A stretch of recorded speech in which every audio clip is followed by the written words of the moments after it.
లేకపోతే నేను మొదటి నుంచి కాంగ్రెస్ పార్టీలో ఉండి రాజశేఖర రెడ్డి గారికి అత్యంత సన్నిధులుగా ఉండటం వల్ల రాజశేఖర రెడ్డి గారి మీద ఉన్నట్టు కోపంతో నా మీద కూడా కోపం చూపించడానికి రాసి ఉండొచ్చు. కానీ ఇవన్నీ రాష్ట్ర రాజకీయాలకి సింగరేణికి సంబంధించినవి కాదు, పాలనకు సంబంధించినవి కాదు. ఒక బెనిఫిట్ ఆఫ్ డౌట్ వచ్చింది కాబట్టి దాన్ని క్యాన్సిల్ చేయండి.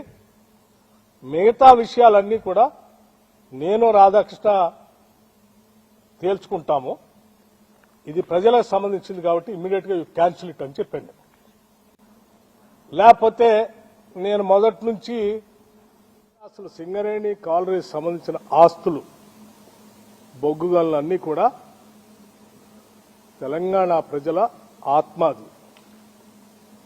తెలంగాణ రాష్ట్ర ప్రభుత్వం ఈ రాష్ట్రానికి సంబంధించిన ఆస్తులు.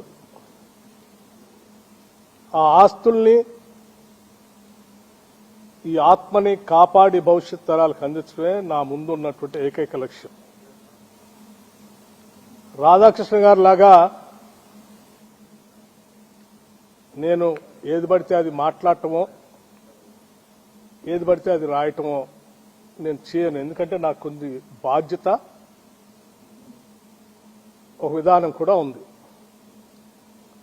ఎందుకంటే నేను రాజకీయాల్లోకి వచ్చిందే ఒక లక్ష్యం కోసం వచ్చాను.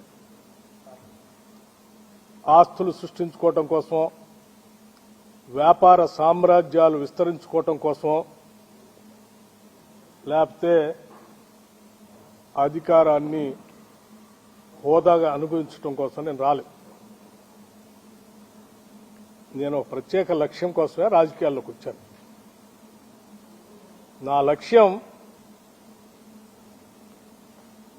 ఇక్కడ ఉన్నటువంటి ఆస్తుల్ని, వనరుల్ని, వ్యవస్థల్ని అన్నిటినీ కూడా సమాజంలో ఉన్న అన్ని వర్గాలకి సమానంగా పంచడం కోసమే నేను రాజకీయాల్లోకి వచ్చాను. దారి దోపిడిగారులు, లేకపోతే గద్దల్ లాంటి వాళ్ళు సమాజం మీద పడి పీక తింటా ఉంటే వాళ్ళని రక్షించడం కోసం, వాళ్ళ తరఫున మాట్లాడటం కోసం రాజకీయాల్లోకి వచ్చాను. అటువంటి నాకు నా జీవితం చాలా ట్రాన్స్పరెంట్ గా ఉంటుంది. ఎవరికో ఏదో ఉపయోగపడటం కోసం దీంట్లో ఉప ముఖ్యమంత్రి పాత్ర ఉందని రాశాడు. నేను ఆయన్ని సూటిగా అడుగుతా ఉన్నాను వారి మీద గౌరవంతో. టెండర్ పిలిచింది సింగరేణి సంస్థ, ఆ బోర్డు. ఆ టెండర్లో ఏ కండిషన్స్ ఉండాలో బోర్డు పెడుతుంది, మంత్రి కాదు. ఈ మాత్రం కూడా జ్ఞానం లేకుండా నీకు తోసింది రాయటం కాదు. అట్లాగే ఇంకొక కాలం కూడా రాశాడు అందులో. ఆ కాలం ఏంటంటే సైట్ విజిట్ పెట్టారు, అందుకే ఆ పెట్టి దాంట్లో దానికి కావాల్సినటువంటి వాళ్ళకి ఇచ్చుకోసం కోసం పెట్టుకున్నారు అన్నారు. సైట్ విజిట్ అనేది నాకు తెలియదు. ఇది రాసిన తర్వాత నేను ఎంక్వైరీ చేశాను.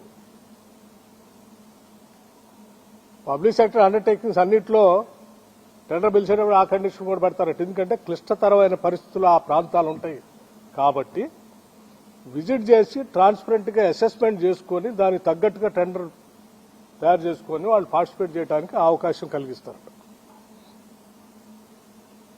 చాలా public sector undertaking, government of India సంబంధించిన పబ్లిక్ సెక్టర్ అండర్టేకింగ్స్ అన్నింటిలో కూడా ఇటువంటి కండిషన్స్ ఉన్నాయి. అయినా